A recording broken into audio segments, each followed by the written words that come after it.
We could transfer the PowerPoint slides on there and run because the video is running fine off this one. So let's do that. Welcome back to the 1000 Cranes video log. I'm here in Atlanta at the Hyatt Regency Hotel, and I'm actually taking the time to talk to some of the video techs that are here because I'm speaking at an event, and I wanted to hear some stories that would help speakers as far as how they can do a better job and what kind of pitfalls they might come across. So I'm here with Bob McConnell, who's with CCR Events here in Atlanta. And Bob was just recounting to me a story about one of the coordinators who had asked him to cut the mics off right at the end of the hour. So tell our viewers a little bit more about that. We were working with an association group that were tight on a general session timings, and the main coordinator told me to go ahead and, if they went over their timing, to go ahead and cut the mics. And on the very first show that we did with them, we did not do that. Of course, we were yelled at for that because they were trying to keep to their timings. The second time that we did it, I don't think the presenters realized it, and when they went over their times, we really did cut the mics. And that's an important thing to remember, that if somebody's giving you timings, you want to rehearse them correctly. You may never get a chance to get the message out or that last PowerPoint slide in your presentation if you don't honor what they're allowing you for time on your presentation. So for me, that's become a very key item. So when you mentioned that you cut off the time, the coordinator told you that, That's right? correct. Now, does the coordinator necessarily work with the speaker as well when they do that? They work with the speaker, and in most places, for the general session, you have a rehearsal, so you run through. And I found that I would say probably 80% of the presenters don't really practice before they come to show.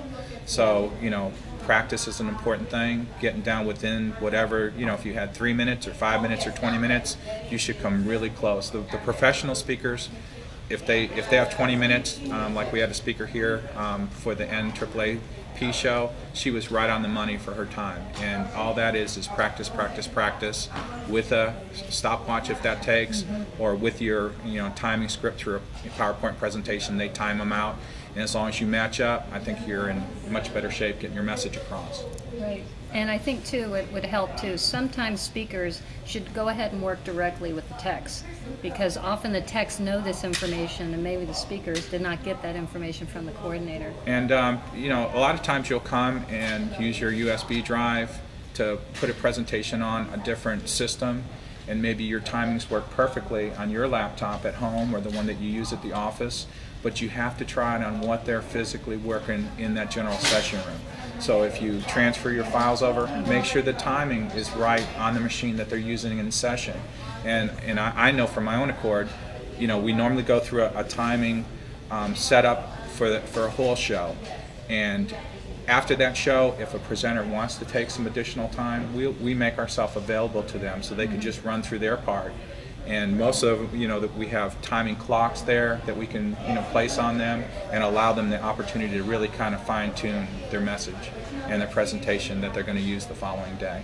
And I think it's a confidence builder. You know that you're going to be good to go. Right, and you'll be solid when you present. And it may give you an opportunity at that point to go back overnight and look at your presentation and cut a line or two or a slide out so that absolutely for sure that you're 10 seconds under or 15 seconds under. And it's always nice to have that exit time to thank the audience for their attendance and for their attention, and get out of the presentation properly. So those are some things that I definitely have viewed firsthand. So that sounds like a great way to wrap this up. That we have some couple tips here that make sure you're really solid on your time. Go ahead and talk with the techs ahead of time, and if they have resources, like you mentioned that you have timing watches, etc., that you can go ahead and practice and rehearse ahead of time. So make sure that you have your timing set and you give enough buffer time before the end. Awesome, Rob.